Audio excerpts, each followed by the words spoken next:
работы представлены более такого минималистичного характера, без каких-то деталей, подробностей, без каких-либо архитектурных моментов.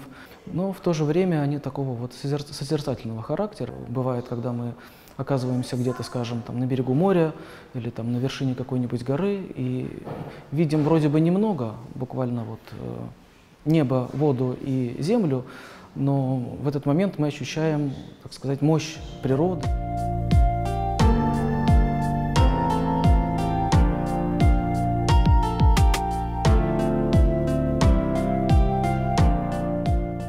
Я живу в Евпатории, и достаточно было просто выйти на береговую линию, так сказать, на побережье, на пляж, просто остановился и писал, что вижу.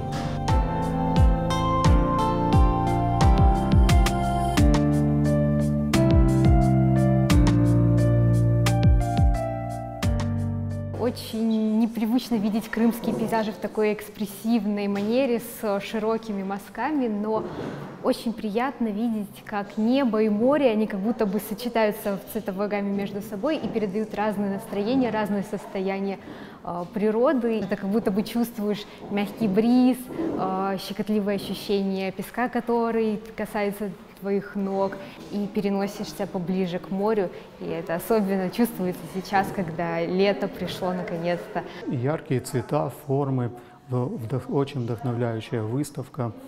Без сомнения, все картины напоминают Крым.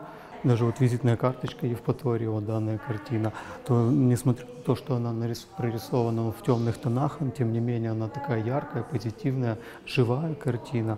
Я решила сюда прийти, потому что меня привлек стиль художника. Я сама рисую. Ближе я сейчас прошла, посмотрела все работы, и мне очень нравятся люди, которых изображает художник, и мелкие детали.